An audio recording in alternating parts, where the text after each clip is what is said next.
जय हिंद दोस्तों। एनडीए के एसएसबी डेट्स आउट होते ही बच्चों के मन में सवाल है कि 30 डेज बचे हैं और इन 30 डेज में ही आपको रिकमेंडेशन हासिल करना है।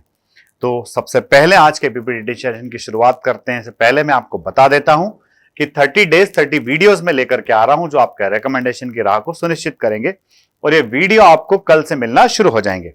अब हम बात करते हैं आज के सेशन की, जिसमें आपको कराने वाला हूं पीपीएनडीटी। दोस्तों, पीपीडीटी की सीरीज आपके लिए बहुत शानदार, जानदार, जबरदस्त साबित होती है और इसीलिए मैं इस तरह के सेशंस लेकर के आपके लिए आता हूं। तो आइए देखते हैं पीपीडीटी के इस पिक्चर को। जब हम पिक्चर को ध्यान से देख रहे हैं तो यहां हमें सिंगल कैरेक्टर दिख रहा है। पीपीडीटी का पिक्चर भी हो सकता है या फिर मोस्ट प्रोबेबली ये पिक्चर जो है टेट में आएगा, सिंगल पर्सन दिख रहा है। तो यहां पर वो आपसे इस तरह के सीन पर आइडियाज लेना चाहेगा। तो अब ठीक है, स्टोरी राइटिंग इज सेम। तो यहां पर आपको एक बंदा दिख रहा है और ये जो है हमें ट्रिब्यूट देने की, होमेज देने की स्थिति में दिख रहा है और सामने अगर हम ध्यान से देखें तो हमें ग्रेवयार्ड जैसा सीन दिख रहा है। ठीक है, तो ये व्यक्ति है कहां गया है? ये ग्रेवयार्ड के अंदर गया है। तो ग्रेवयार्ड में आखिरकार ये यहां पर इसने क्या किया और क्यों किया, कैसे किया, आइए देखते हैं मेरी स्टोरी के अंदर। ये सारे हमारे बच्चे हैं जिन्होंने 2025 के अंदर रिकमेंडेशन हासिल किया अलॉन्ग विद IIMD रैंक 1। अब देखो मैंने अपनी स्टोरी के अंदर क्या लिखा है। लिखा है, Anthony a college going boy visited home town during his semester break.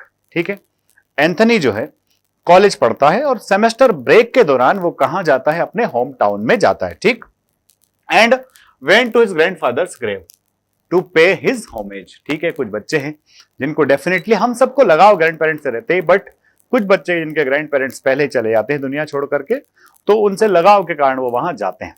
जब एंथनी वहां जाता है तो there he saw a lot of unnecessary plants have grown and garbage was gathered। तो वो देखता है कि जो ग्रेवयार्ड है उसके आसपास बहुत सारे छोटे मोटे प्लांट्स ग्रो हो गए हैं और वहां पर काफी सारा कचरा भी इकट्ठा हो गया है, जिससे उसकी क्लीनलीनेस वहां जितनी रहना चाहिए उतनी नहीं है। तो वो क्या करता है?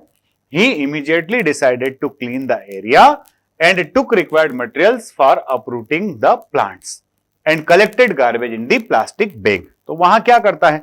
वो जो अननेसेसरी प्लांट्स उग गए हैं उनको वहां से हटा देगा, अपरूट कर देगा, जो गार्बेज इकट्ठा हो गया उसको प्लास्टिक बैग में फिल कर देगा।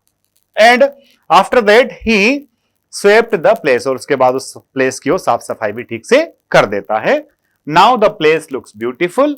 Antony paid tribute to grandfather and came home. और एंटोनी जो है अपने ग्रैंडफादर को होमेज पे करता है और उसके बाद वापस से घर आ जाता है।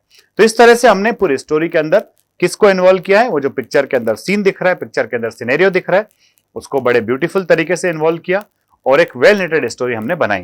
तो इस तरह से जब आप वेल कनेक्टेड स्टोरीज बनाते हैं तो ये वेल कनेक्टेड स्टोरीज डेफिनेटली आपके लिए वरदान साबित होती है, ना सिर्फ स्क्रीन इन होने में बल्कि रिकमेंडेशन में। तो ध्यान रहे, आप अपने इमेजिनेशन का इस्तेमाल कीजिए, पिक्चर में जो स्टिमुलस दिखाए जा रहे हैं उन स्टिमुलस को वेल कनेक्ट कीजिए और इन कनेक्टेड स्टिमुलस के थ्रू एक अच्छी स्टोरी बनाइए, रेलेवेंट स्टोरी बनाइए जो आपके स्क्रीन इन रिकमेंडेशन की राह को आसान करेगी। अगले वीडियो में फिर मिलते हैं।